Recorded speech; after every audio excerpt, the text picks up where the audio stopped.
7 years ago, I bought my dental office, signed the papers, and bet on myself.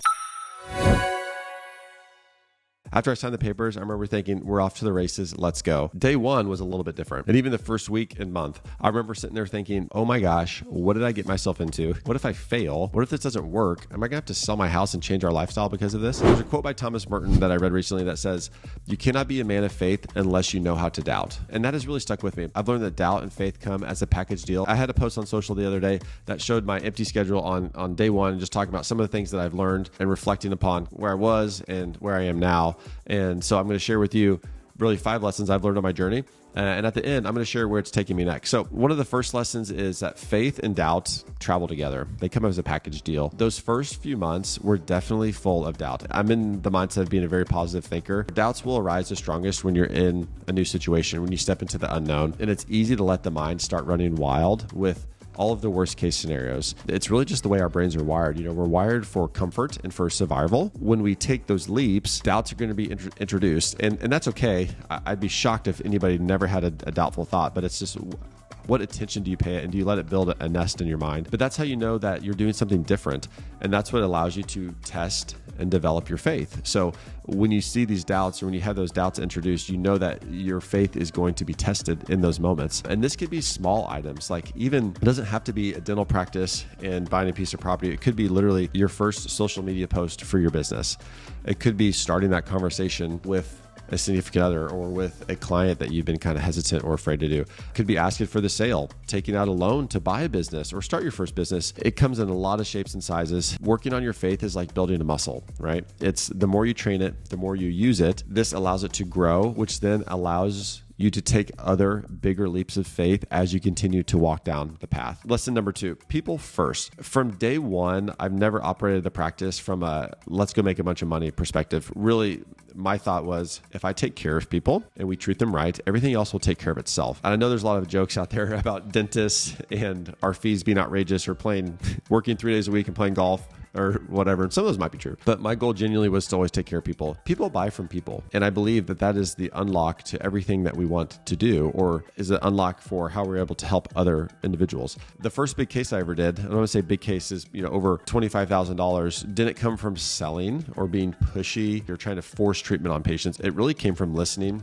asking questions, and figuring out how to solve what the patient was looking for, what solutions kind of would provide the answer to what they're looking for.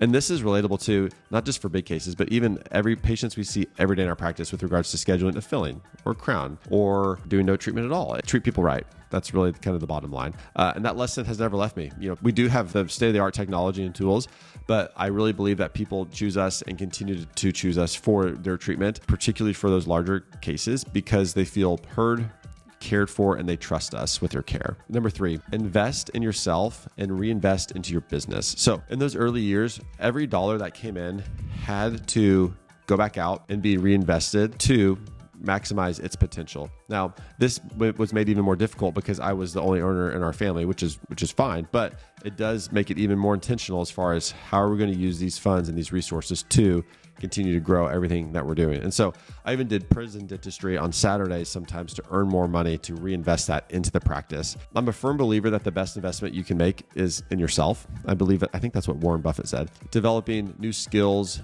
new training, anything that you can do to improve yourself as an individual and whatever in your skills in your business.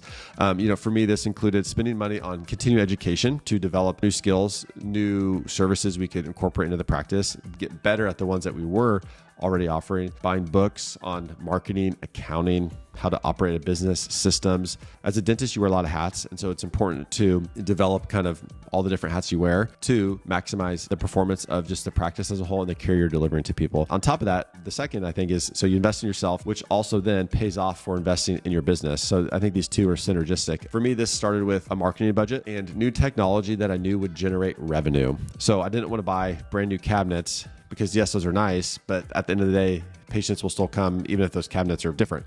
So what this really meant for me was buying new technology that would generate revenue and allow us to incorporate new services. So I'll never forget shopping for my 3D X-ray unit. Again, I just bought the practice within 2 years, and the price tag for these units, these X-ray units aren't cheap. They're about 40 grand to maybe even over $100,000, which I could barely wrap my head around spending that much. I've kind of found the middle ground in there, but taking that leap opened up new services that we can incorporate into our office, allowed us to provide even better care, which then helped pay for the next level of our digital workflow for patients. And so in addition to the technology, circling back on the skills, the first full mouth rehab course I took was intimidating because it was, you're spending $5,000 to $6,000 on a course for a weekend, but it paid for itself within a couple months, and it continues to pay dividends today. Knowledge is potential power. The only way that it would be a loss is if you took the courses or you spend the money on them and then you just don't do anything with it. Invest in yourself, which by improving yourself, I'm a firm believer that will, of course, directly impact your business, which you will continue to invest in over time as well. It's easy sometimes to get distracted with, I'm going to throw some money at this investment, or I'm going to throw money at this investment. If you own a business, I don't think there's anything better than investing in yourself and